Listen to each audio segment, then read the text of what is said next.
1980. From your initial consultation to installation and beyond, Preferred Data Voice Networks does it all. With pure cloud to on-premise deployments, a 30-day free trial, and around-the-clock support, Preferred Data Voice Networks is the only business communication service provider you need. Call today for your free phone assessment at 225-924-2700 or visit us online at pdvn.net. This is Kevin Kimball with Leo Verdi from Stabs Prime on Jefferson Highway. Wait, whoa, Leo, what's with the Italian music? Have you seen this awesome pizza oven we got? Of course, but we only do pizzas across the street at Palermo's. Well, what's this oven for? Our wood-fired oysters, ooey gooey greatness. Ah, those beautiful Gulf oysters with spicy garlic buttered shrimp and crab cooked in the wood-fired pizza oven. Brilliant! Don't forget the shrimp or scallops. Pure deliciousness. Stabs Prime on Jefferson Highway. See you there.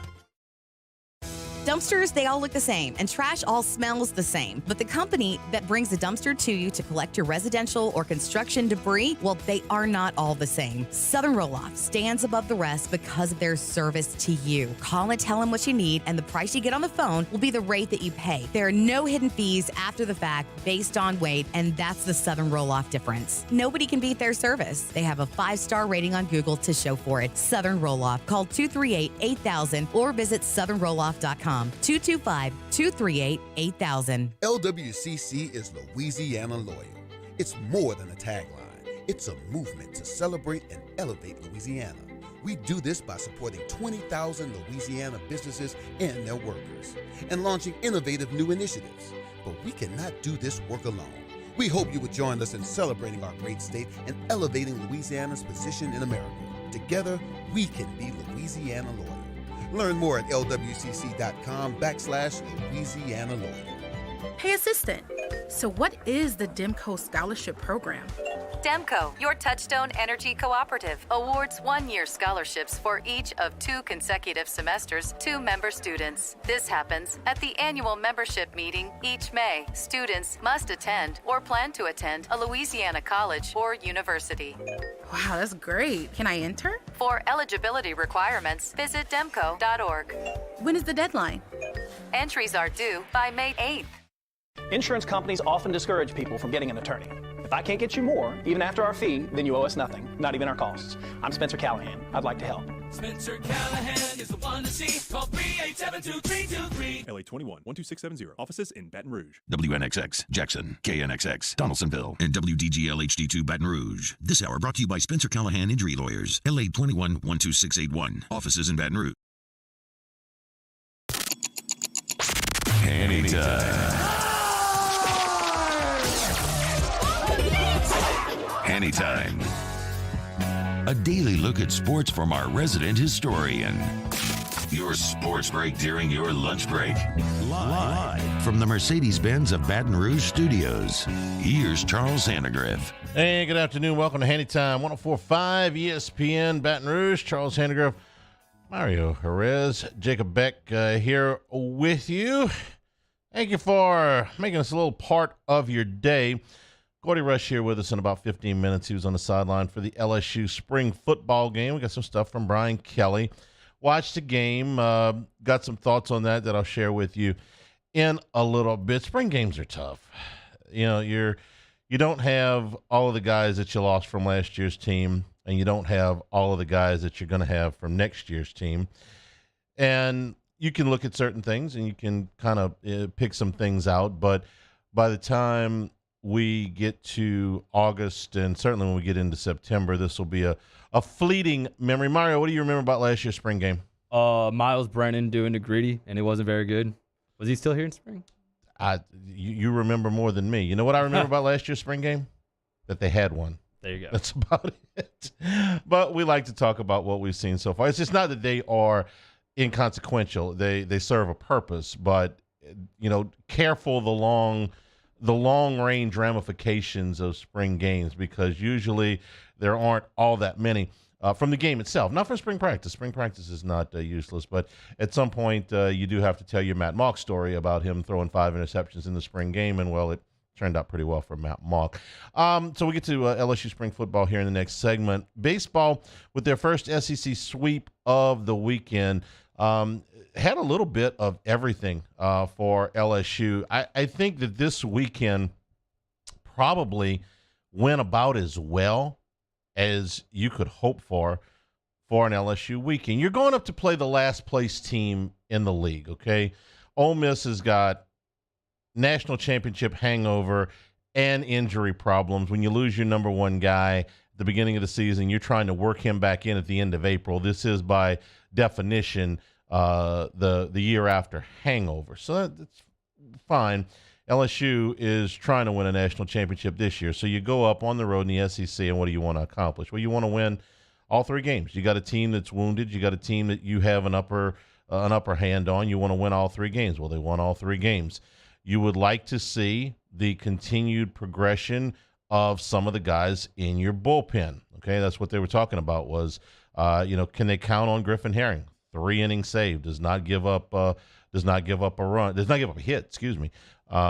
You want to see guys come back from injury. Nate Ackenhausen gets back out there. He throws 2/3 of an inning. Javen Coleman, thought they stayed with him a little longer than they might have yesterday in the interest of stretching him out. Is it more important for the results in a Sunday game of a series you've already won, or is it more important to see what you've got in stretching out a guy that I think is going to be a key cog for them in the bullpen down the stretch? Well, that worked out. Are you going to put Gavin Guidry in another tight spot and see what he does? Yes, all of those things worked. Bryce Collins came in and got you a key out, so all of that was good. Do you want this is the part I didn't expect. Ty Floyd and Christian Little, we've been hoping, throughout the course of the year, hey, let's see if they can get a little bit better. Let's see if they can extend. If you had told me on Friday Ty Floyd's going to get you into the 9th inning, I'd have said, come on, that's asking a bit much. Give me into the 6th, and I'll be pretty happy. And Floyd was the best he has been all year. Now, I know I'm going to get the question, is it because Ole Miss sucks? Ole Miss is not having a good year, but there is offensive firepower in that lineup. Jacob Gonzalez, the shortstop, is going to be a top 10 pick in the draft. So it's not like they don't have anybody over there. Moreover, Floyd walked one guy and didn't hit anybody. And Floyd has hit more batters this year than the guy at the county fair that's trying to hit the little Cupid doll to win a prize. So I don't care really who was on the other side as much as I care that he was hitting the zone and wasn't walking guy. You look at Floyd's numbers for the year, and it's not like he gives up an outlandish amount of hits. He's given up less hits than innings pitched this year. Most of the time, he has had his own self-inflicted damage done with the walks and especially the hit batters. So I thought that was very, very encouraging that he got as deep into the game as he did. If you had told me on Friday that Christian Little is going to get you into the 6th, I'd have said, listen, get me through 4, and that'll be more than I expect, because right now what I was looking at Christian Little as is a 3-inning opener, a little bit, sort of a souped-up opener, if you will. Not a guy that's going to go out there and give you 3 outs, but a guy that can give you 1.5 times through the order. Well, he did way better than that. I thought he battled. Christian Little is what you hope for out of your Friday starter. You're not going to go out there and get a guy that strikes out 14. You're not going to get a guy that pitches 8 shutout innings most of the time. But if you can get a guy get you into the 6th on Sunday and can battle, and once again, sorry, but I'm going to harp on this a little bit, didn't walk anybody, didn't hit anybody. 5 1/3 innings with 1 walk is not walking anybody for Christian Little. That was really good. And now, unlike Floyd, he gives up more hits. I thought he battled. I thought he really battled out there. Christian Little really showed me something yesterday. So all of that was good. You wanted to see Gavin Dugas get back out there, and you did. He is obviously hurting. I mean, if you look at him, you can see that that's a guy that is playing through pain. I'm hopeful that when he goes home at night, he doesn't watch the NBA playoffs and these guys that just take games off because, they got a fingernail out of place. That guy's playing hurt. Good for him. So I thought that was really good. And, oh, by the way, I got a bad habit of burying the lead around here sometimes when it comes to LSU baseball. If you're a baseball fan at all, go out and see Dylan Cruz before he leaves here and is playing for the Pirates or whoever next year. The guy hit .538 for the weekend. 2 homers, a triple, 7 ribbies, 5 runs scored. He hit his first career grand slam. What you're looking at here is greatness. Greatness. Skip Bertman, who knows more about baseball than any 15 people I know, including myself, if we put all of our baseball IQ together. If I go pick out the next 15 guys that I know about baseball, add all of our baseball knowledge up, and Skip knows more. Said last night, he's the best. Todd Walker came through here. Eddie Furnace came through here. Alex Bregman came through here. The list of great LSU baseball players that has come through here is pretty doggone long. They've made a ton of money, won a ton of championships, both at the college and the pro level, and Skip himself said, this guy's the best. Well, yeah. I have no problem getting out there. So Dylan Cruz is going to play 3 games this weekend at the box, going to play 3 more in a couple of weeks in SEC play. You got 3 non-conference games to get here and see him, and then the postseason, which is going to be here, which I'll talk about here in a second. Go see him. Go see, and you can watch, if you get to a Friday night game, you can go watch Skeens while you're at it, because he's going to be pitching the big leagues before long too. This is, I'm not breaking any news here. Dylan Cruz is good. I just feel like at times, what do I come in here on Mondays and do, Mario? I come in here and I talk about the things that didn't go right, the error, the walk, the dropped ball, whatever it is, and I don't spend enough time talking about Cruz. So let me put a little bow on it. Skip Bertman said yesterday that he's the best player that's ever come through the program. Okay, that's enough for me. That's pretty high praise. LSU today, number 1 in all the polls again, which that's been that way the whole year. But if you follow the show at all, you know that once we get into late April and into May, I start taking a look at the RPIs. I start taking a look at the strength of schedule and all those things so that I can give you my best read on whether LSU is going to host or not. And a lot of years that comes down, it's really close. There's been years where LSU's been the number 8 national seed and just got in there. And there's been some years where they just missed. And there's been some years like last year where everybody thought, not everybody, but a lot of people thought, oh, they're going to host. And no, doesn't look good. LSU going into May, which is where we're going to be in a week, has about as bulletproof of an RPI as I've ever seen at this point. Maybe the 97 team, which it didn't matter as much for the 97 team because the 97 team was so far and away, them and Alabama were so far and away the best 2 teams in the country that it was a foregone conclusion that they were going to host. But back in 1997, even if LSU had dropped 15 games, they were going to buy a regional anyway. So it didn't matter. We knew that those games were going to be in Baton Rouge. Now it's of course it's not like that. You've got to be you got to be power rating straight to get a home game, to get a home regional, get a home super regional. I can't honestly remember. Even maybe the 13 team was this bulletproof going into May. They only lost 9 games total. We knew that they were going to be a host, so I guess that's one. And the 09 team was pretty much locked in. But honest to God, I think that the LSU team could lose all 4 series the rest of the way and still be a top 8 national seed. Think about this. The new number 1 RPI team in the country is South Carolina. LSU split with them on the road. It's the only game that South Carolina has lost at home all year. They, against the number 2 team, Kentucky, won 2 out of 3. Against the number 5 team, Arkansas, won 2 out of 3. LSU's RPI is 3 today, by the way. The non-conference strength of schedule, which I spent a little bit of time belly aching about, is, and not necessarily from an RPI standpoint, but from a development standpoint, has held up way better than what I would have thought with the number of teams with winning records. So that non-conference strength of schedule at 115 has not brought down their strength of schedule overall, which is top 10 in the country because, well, they've been sitting in the Southeastern Conference, playing all these heavyweight teams. So LSU's strength of schedule overall is 9. But look at what they play the rest of the way. They do not play another team with a losing record. These things that could crater your RPI if you go into a weekend and you get hammered by a team with a triple-digit RPI. Alabama, who has a losing record in the league, has a top 20 RPI. They're number 20. Auburn, who has a losing record in the league, is RPI 38. Mississippi State, same deal, RPI 37. And Georgia, who was in last place in the SEC East going into the weekend, just swept Arkansas, who was a top 5 RPI going into the weekend, and by the way, still is. Give you an idea of what happens if they go on the road and get swept. Arkansas went on the road and got swept. They're still a number 5 RPI. The 4 non-conference games that they play, which are really not consequential from a power rating standpoint at all, but there are some pitchers that need to get some work and continue that ramp up, starting with Thatcher Hurd. All of those teams have winning records. They play Nichols, they play Southeastern, they play Northwestern, they play McNeese. All of those teams have winning records. So none of them have these, RPIs down in the 280s. LSU is in as good a shape as they could possibly be in for the last week in April from an RPI standpoint. And you saw some pitchers come around this weekend. You got a little bit healthier. Listen, I'm not going to go Pollyanna on you here. I don't expect them to get Chase Shores back. I don't expect them to get Garrett Edwards back. But they got Ackenhausen back. They got Coleman back.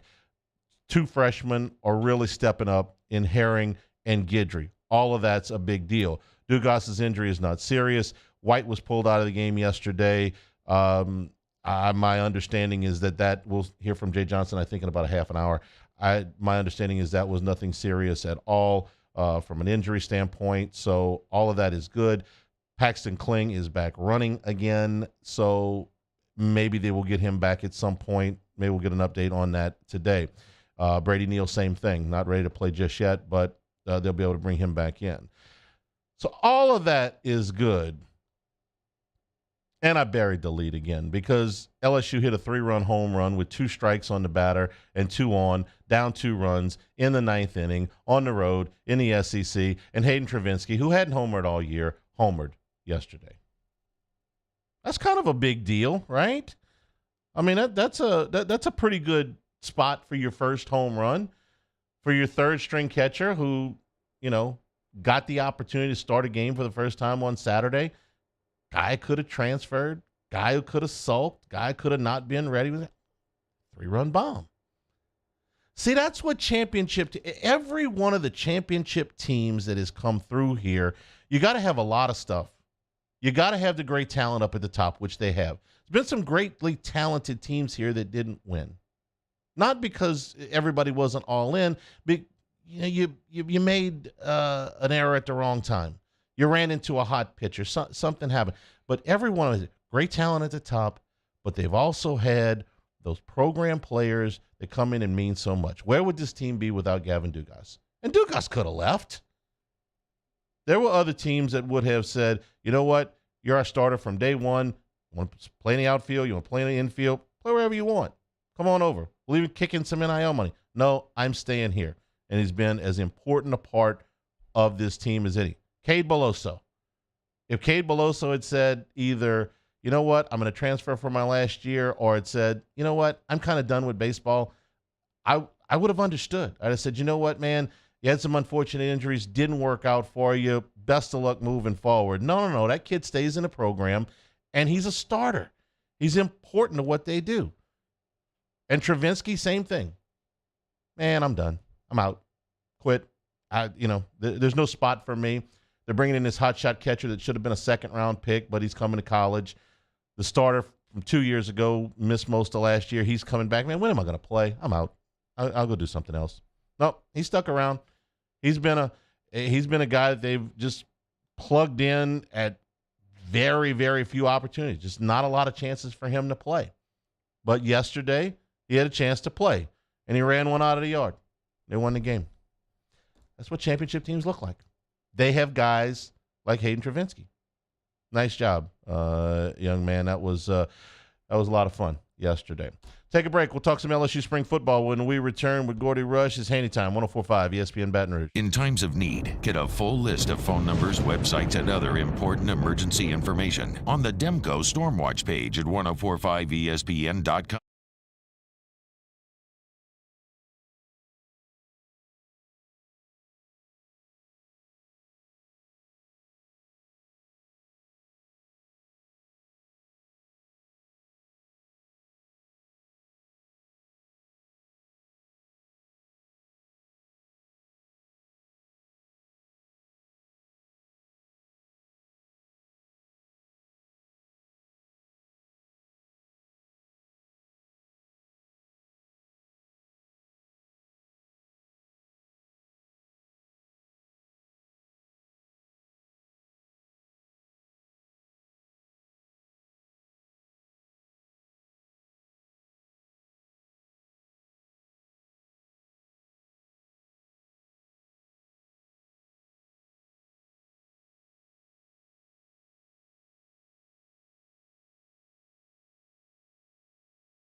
when it comes to roofing. If you have a roofing issue, call Hudco Roofing. Give us a call, 364-1007, and we'll come to your house and give you a free inspection.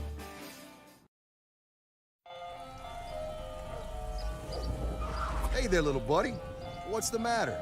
What's the matter? My windows, siding, and my door. That's what's the matter. Relief Windows can fix all of that. I got you. Pop, pop. What's up? Oh my gosh, look! Curb appeal. That's a good-looking neighborhood. ReliefWindows.com. Follow us on Twitter at 1045ESPN to cast your vote in the Citizens Bank and Trust poll of the day. Vote daily inside Off the Bench, Hannytime, Hunt Palmer. And after further review, Citizens Bank and Trust brings you the poll of the day via Twitter at 1045ESPN. Hey, it's Hunt. Join me for a Monday edition of the Hunt Palmer Show. All my thoughts on the all-important spring game. LSU and Ole Miss, too. Hunt Palmer Show, 1 to 3 weekdays, 1045 ESPN Baton Rouge.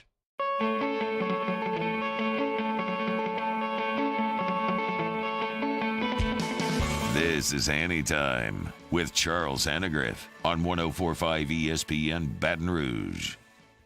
Remember, you can always get the show on demand, 1045ESPN.com. Join us now, Gordy Rush, down on the field for LSU spring game on Saturday. Gordy, good afternoon. How are you? Hey, I'm doing good, Charlie. You? Yeah, fantastic. I'll ask you about the golf later. Can we start? We'll start with the football because I know you were down at the Zurich. Just some general impressions before I ask you some specific questions about what you saw out there.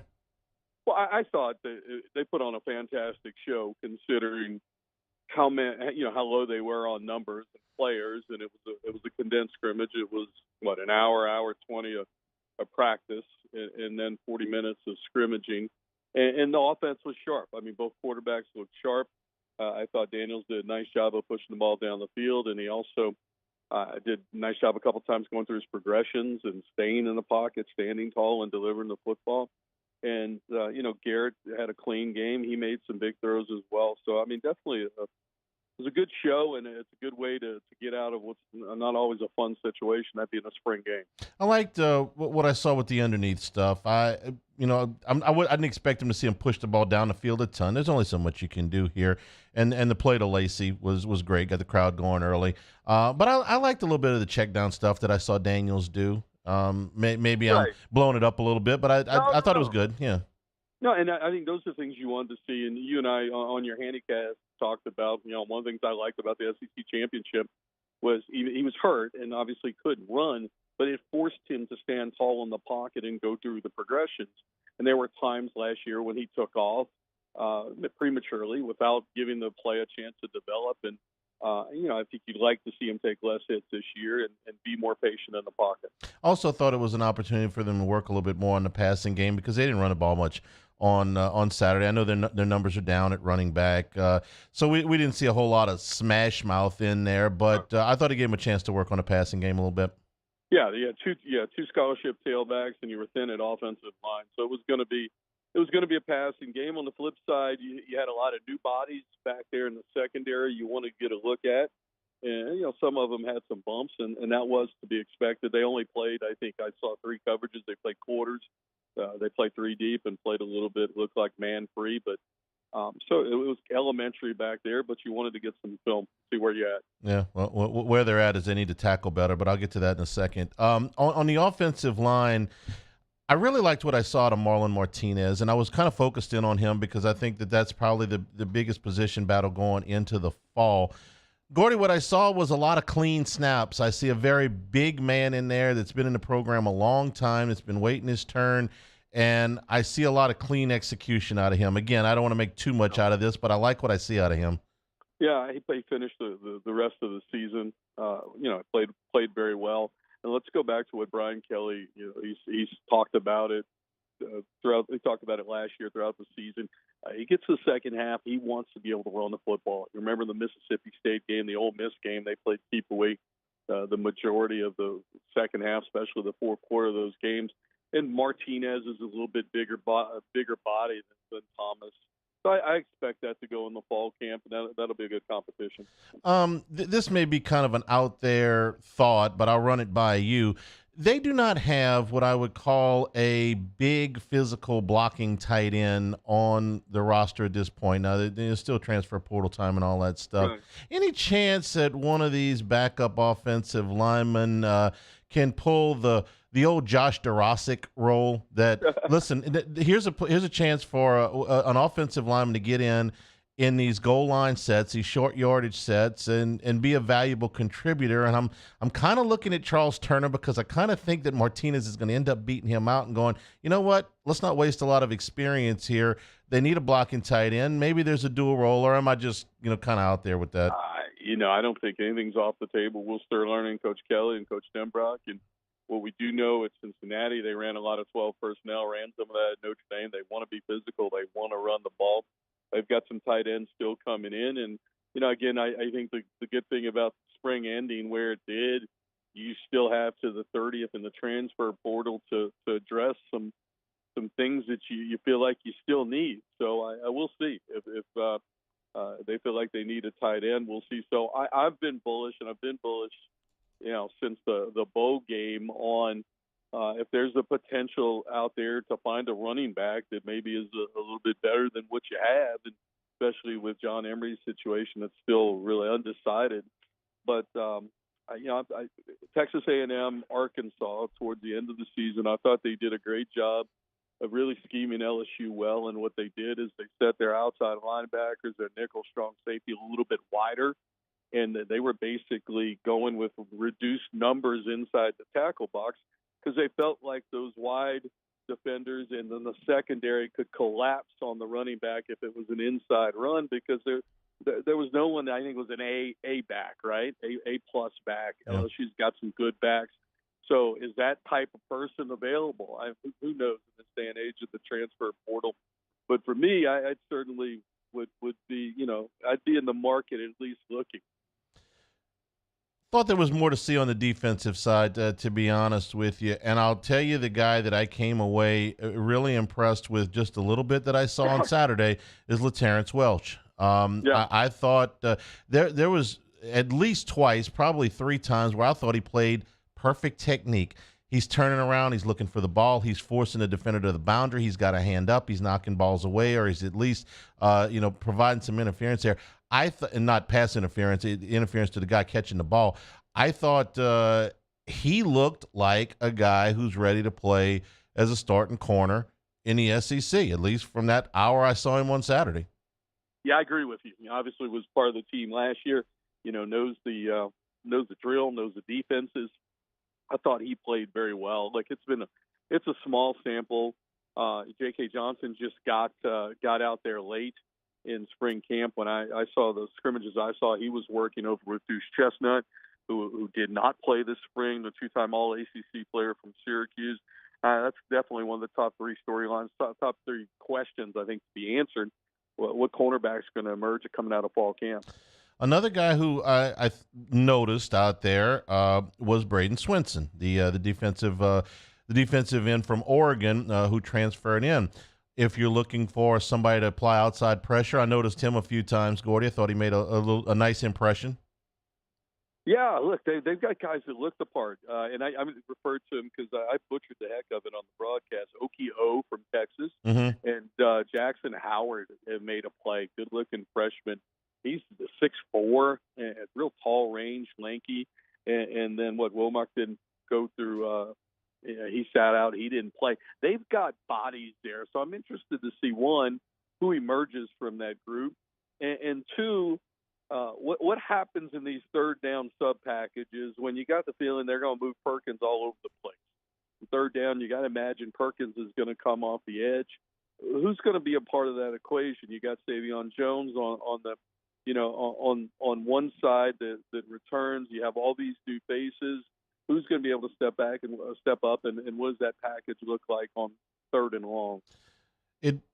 I would hope that it looks like something that has Perkins rushing the passer. I didn't expect to see any exotic looks or anything on Saturday. No. But I told you on the podcast that you're going to have to sell me on Perkins being inside rather than being out in space, where I just think he's a nightmare to deal with. And you sort of reassured me last week, but I'm still I want to see 4 out there where they're scared to death about where he's going to be. And I caught up in all that traffic in the middle of the field. I need to see this work. I trust Kelly, and I certainly trust House to put him in position. But, man, all I know is when 4's on the edge, he's hell a block, and he closes like nobody's business. So reassure me again, if you would. Well, I think that he's going to be everywhere. I do think they wind up putting him on the edge because I don't imagine any of the aforementioned guys being much quicker than him coming off the ball. But on the flip side, Charlie, is you want to show him in different places. So you want to make it difficult on the quarterback, rolling protection, and that's what they were able to do. They were able to slide protection his way, and some teams were able to do a better job blocking him. A&M did a better job that, or even when he was out on the edge, they'd run trips, sometimes trip receivers, and force him in the coverage. I think you're going to see him in multiple spots, but I do think on sub packages, absolutely, they'll put him on the edge. Like Omar Spates, the transfer from Oregon State, quintessential inside. Now I look at that guy and I go, "There's an inside linebacker. There's somebody that's going to line up and tackle people on first down."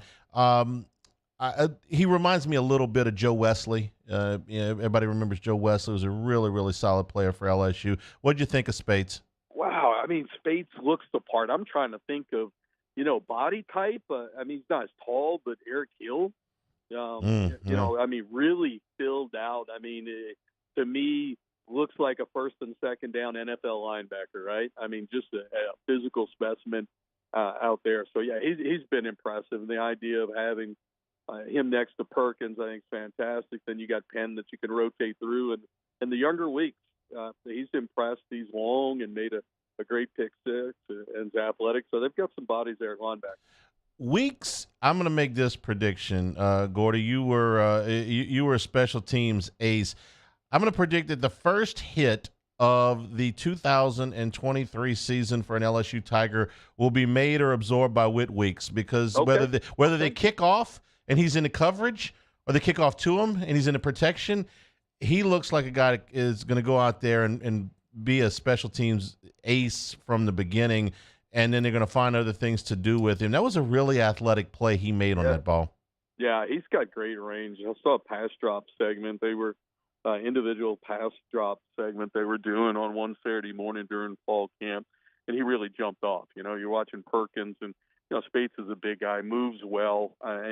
He's not the best at pass coverage, but Weeks really was impressive during those drills. Let me get back on the defensive line. I'm a big Quincy Wiggins fan. I was hoping to see a little bit more on Saturday. He just, he fills up the screen. He looks like a giant out there. Still on the move, I guess. I was hoping to see a few more plays on Saturday. Yeah, I think you can move him around a little bit. What you really like him is in that front side defensive end where Ollie Gay played last year. He and Savion Jones, and Jones had an outstanding run towards the end of the game. Played well against Purdue, but everybody played well against Purdue. You'd like to see Jones get better, taking on the run right at him, and then you have Wiggins, who is a big physical specimen. Good thing what I like, they have numbers, Charlie, for a team that 90% of the time last year had Gay, Ojulari, Wingo, and Roy up there. You've got 2 and 3 deep in some spots, and you got to have those numbers to get through the SEC. You're not going to be as lucky as you were last year. All right. Anything else jump out at you? I thought all in all, the spring was pretty good. It was quiet, save for Jamar Cain's departure was about the only thing that happened really off script the entire spring. Healthy, a lot of teaching time, and they get through this thing. All in all, pretty good spring. Yeah, the great spring, and I like the way we've talked about it. I like the way the coach Kelly manages things, and by spreading out spring, they naturally had the spring break during the middle of it. You get a lot of weekends, which you can have recruits and transfer portal people and all that, and you're able to entertain a little bit. But he does such a great job of of recovery and taking care of the players' bodies, and there's to get through a spring this clean, and then hold the guys that were maybe questionable out to make sure they're healthy for fall camp. There have been times that LSU's come out of spring all beat up, and you had question marks going in the fall camp. You don't have a whole lot of health concerns going in the fall camp. How was the golf? The golf was fantastic. Beautiful weekend down there in Zurich. 33,000 people on Saturday was one of the larger days in the history of the Zurich. And being a part of that 4Kids committee, it gives $2.85 million back to children's charities in Louisiana. I was happy to be down there, and I had a great time seeing everybody. Next year, same weekend as the NFL draft, same weekend as Jazz Fest. It could be one of the biggest ever next year. I thought it was a nice momentum builder in this, can I say, time of uncertainty on the PGA Tour. I thought it was a really nice momentum builder for the Zurich. Time of uncertainty. Well, that Thursday night for the NFL draft party, the walk-ons on 17, they show up in the 1 a.m. Don't quote me on that. Gordy, we appreciate it. We'll talk to you soon. Okay, buddy. We'll take a break, come back a little bit more out of the LSU spring when we return. This is Hannytime, 104.5 ESPN Baton Rouge. This is Hannytime. Infinity of Baton Rouge.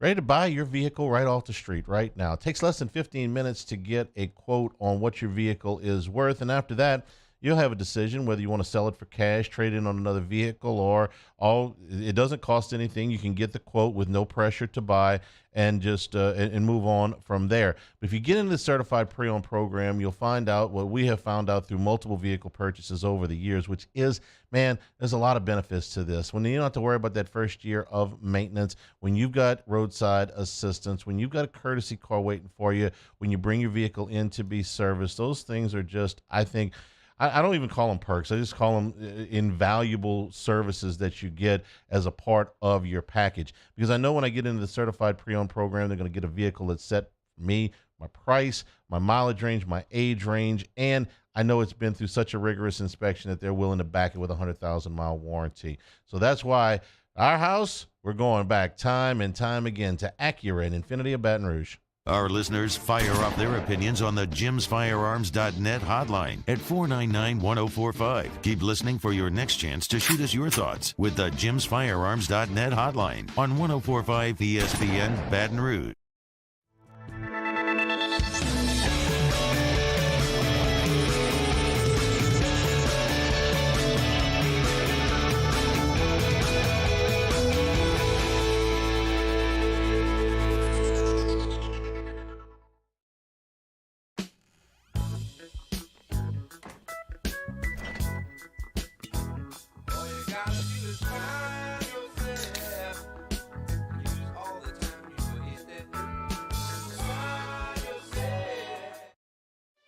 For over a century, local broadcasting has evolved with the needs of the community.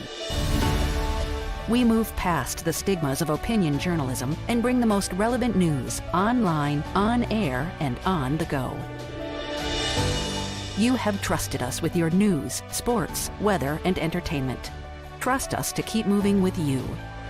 Text TB to 52886 and tell Congress local broadcasting is here to stay.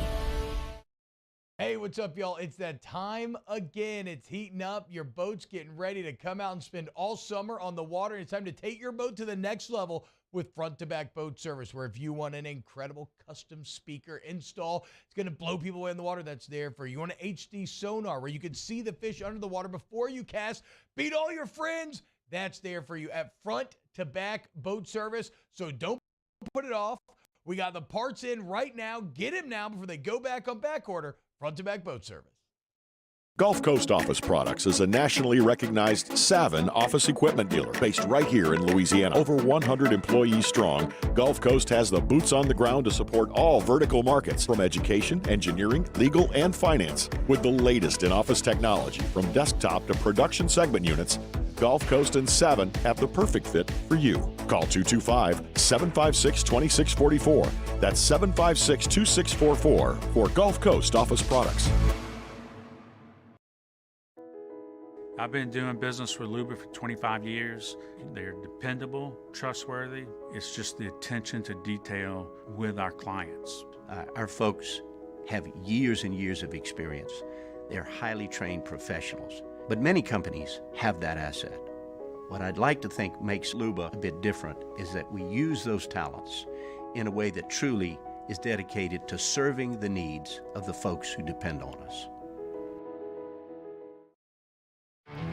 There it is, the extra mile, on the border of expected and extraordinary for those willing to go further, like vans customized for work or play, with safety and tech to keep you connected, supported by a 5-star sales, service, and finance team, and backed by the 1-star you know. So go the extra mile. It's never crowded, because so few have what it takes to go there. Mercedes-Benz Vans.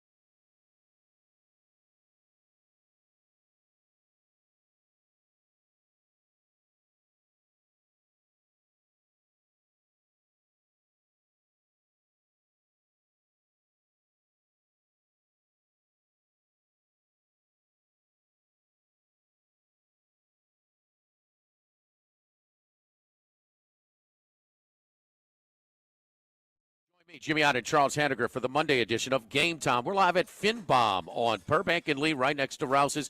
Game Time, 6 to 8 p.m. Monday from Finbom on 104.5 ESPN Baton Rouge.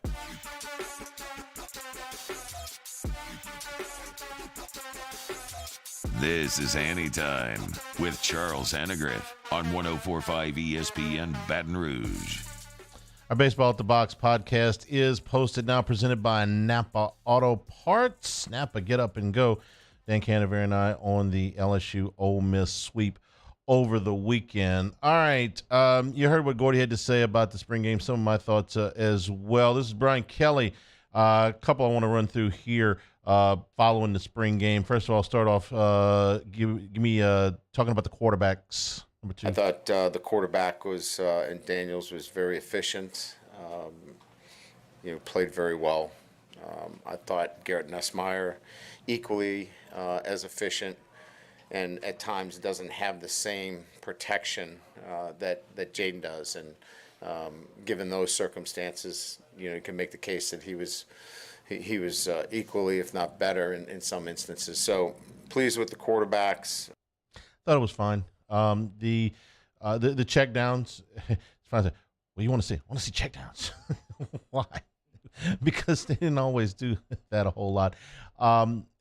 It shows me a more relaxed quarterback, a more confident quarterback, a quarterback that's taking what the defense gives him at times rather than forcing throws or just taking off to run.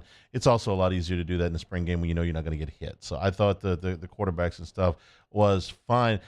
If you watched any highlights, if you only saw 40 seconds of the LSU spring game, you certainly saw the catch that Kyron Lacy made. And anything that makes a spring game a little bit more exciting, I'm all for. So Kelly talked about Lacy. Yeah, so Kyron, really, the work that he's been doing is much more about, consistent approach in practice. And, I think we're starting to see how that's translating to performance. He was, I think at times trying to find himself relative to where he fit. And I think he's comfortable in where he is in our rotation now, and his practice work ethic has been consistent, and we can see it in terms of the way he's playing. They're looking for guys. It's going to be obviously, neighbors, but you're going to have Hilton and Thomas and Lacy. These are the guys that they're waiting to be real contributors.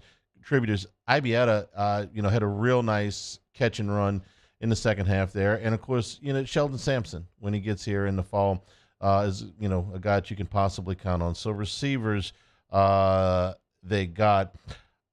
I want to I want to play this clip because this is something that has sort of, fallen. I don't know if it's fallen over the radar. We're just not talking about it because it's not football season. But Kelly, on the rule changes, that this is going to be really, really significantly different when we get to the fall. We're talking about the clock running after first downs. But if you really, look at it, I don't know that changes structurally the way you go about doing things, So because they're stopping the clock, in the last two before the half in the game, that still is really where, all the strategy, takes place. If that clock was running in the last two, believe me, there'd be a lot of work going on around here. I think it's good for the game. I think if it can speed up the game a little bit, I think that's great. I'm lukewarm on this. I'll be honest with you. There are other things that I would do to speed up the game.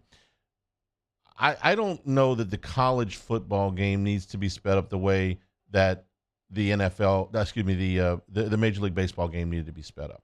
Why did the Major League Baseball game need to be sped up? Because we were wasting a lot of time sitting around doing nothing. Okay, we're watching 30 seconds in between every pitch of guys adjusting their gloves. All right, I don't need to see that. We're spending 2.5 minutes on pitching coaches going out to the mound because somebody wasn't ready in the bullpen. We're spending too much time in between innings because the entertainment in between that is taking too long or whatever. I know what this is going to do is going to take plays off the game. They tried this about 15 years ago with a different set of rules, which was that they put the clock in play when the ball was kicked on kickoffs, which is not that big of a deal. But then they started the clock as soon as the ball was ready for play, coming off a change of possessions, and that was a big deal. And what it did was it shortened the game so much. It's like, wait a minute, we got 58 offensive plays. Okay, I want a full football game. I'll wait and see on this. I think the NFL game is pretty good, and they keep the clock moving between first downs. So I don't hate this. But you know what I'd like better? Honestly, what I'd like better, because I think that most of these games that are taking too long because of the broadcast procedures that they're doing. Here's what I'd like to see. Every time a player goes down and a trainer comes out, you go to commercial. Right then. I don't want to hear 40 seconds of, boy, he got hit really hard. Oh, his leg bent the wrong way. Oh, we don't know. Oh, we're so hopeful that he's going. Of course. I've been in that position as an announcer. You don't know squat. The guy's on the ground. Is he really hurt bad or is he not hurt as bad? Why are we going to spend 45 seconds speculating with an announcer that doesn't know? And when I was an announcer, I didn't know.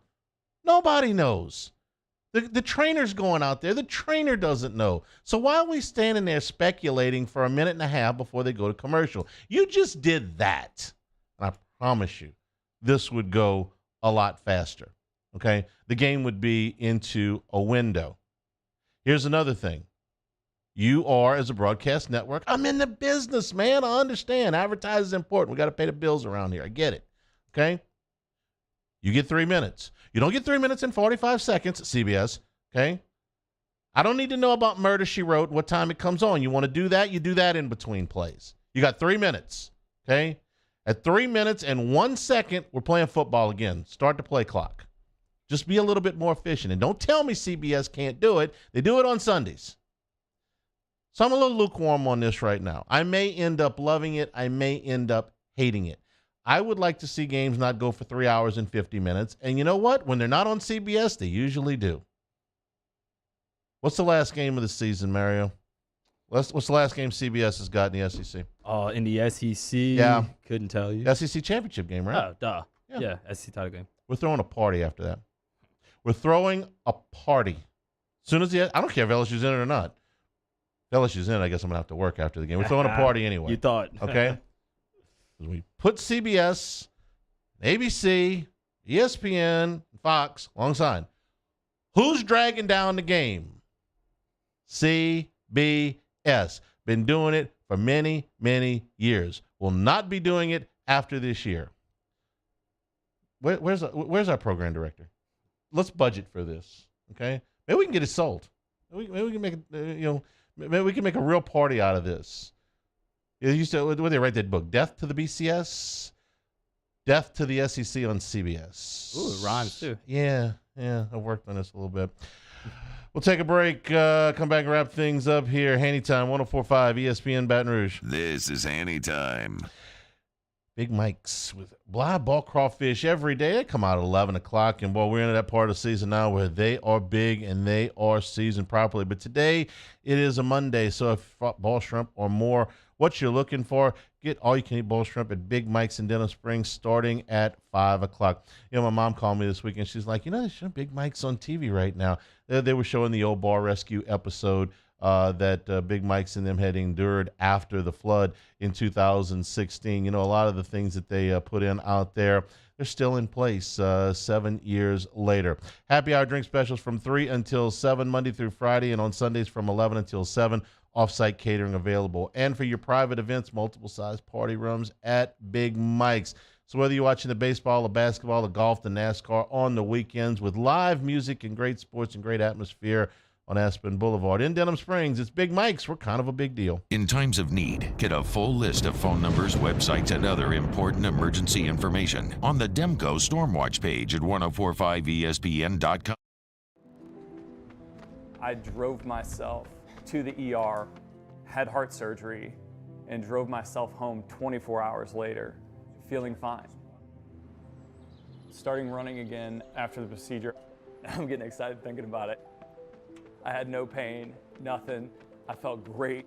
And right then and there, I was like, oh my God, I'm back. I'm back. It's just amazing. Ochsner Health. Long live you.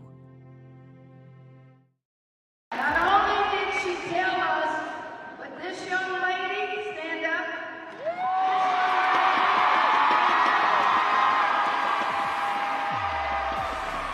And this young lady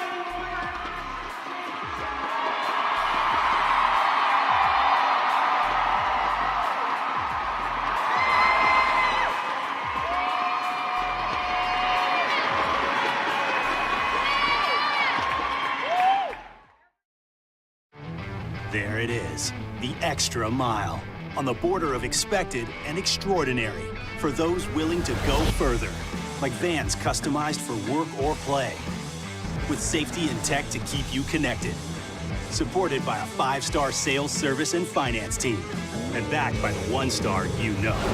So go the extra mile. It's never crowded, because so few have what it takes to go there. Mercedes-Benz Vans.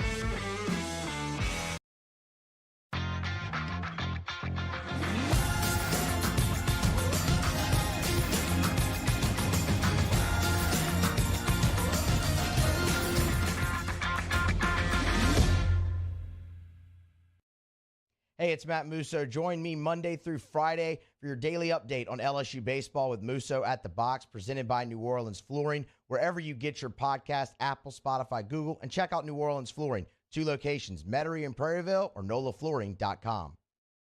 Bayou Ford has $2,000 off MSRP, plus 2.9% APR for 84 months on new 22 Ford Expeditions. And all new Bayou Ford vehicles come with a 1 million-mile warranty. The crew at Bayou Ford is going to do right by you. Hi, I'm Brandon Landry, founder and CEO of Walker. Hi, my name is Dr. Craig Green. This is Ryan Terrio with HUDCORoofing.com. Hey, it's Matt Moscona. No matter how big your commercial roofing job, HUDCO can help. My patients come to me because they trust that I can get the job done at a high level. Ryan Terrio and Richard Tilley have the same level of trust when it comes to roofing. If you have a roofing issue, call HUDCO Roofing. Give us a call, 364-1007, and we'll come to your house and give you a free inspection.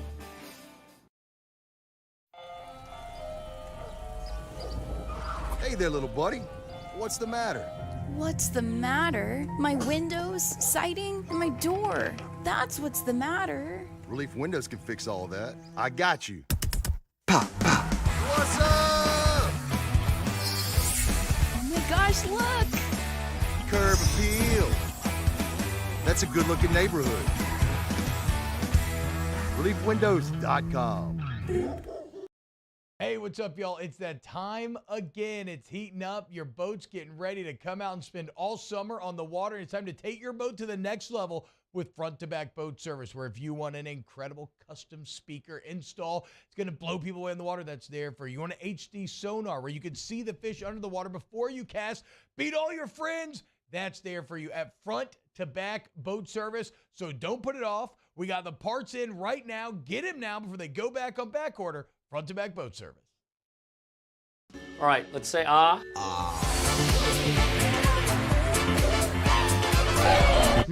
Up on Tuesdays, OTB. It's time for the NFL draft, and we'll bring you the latest. Our guy Nick Underhill stops by to talk New Orleans Saints. Latest from the NBA playoffs, and a brand new OTB mailbag. Off the bench, 7 to 10 a.m., 104.5 ESPN.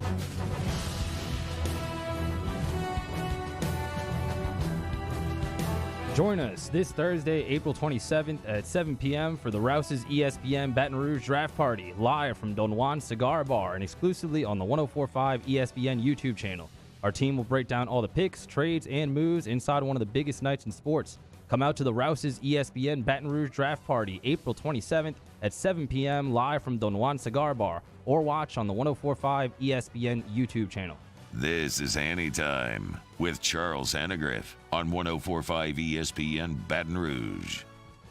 I'm working on wardrobe for Thursday. It's a festive it's festive night, right? Yeah. Going back to the draft night Zoom that we did during COVID. The draft party has kind of grown in the last few years. It's a fun night, okay? Jimmy had the most fun last year because he hit on most of the picks in the first round. But I think we got pretty much everybody there. We're sending Hess to Kansas City, right? Yes, he will be there.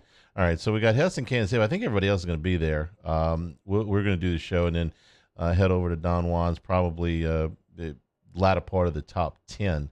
A lot of draft stuff going on right now as far as the conjecture with Houston looking like they're not going to take a quarterback, and Will Levis looking like, at least from the Vegas odds, that he might be the second quarterback taken.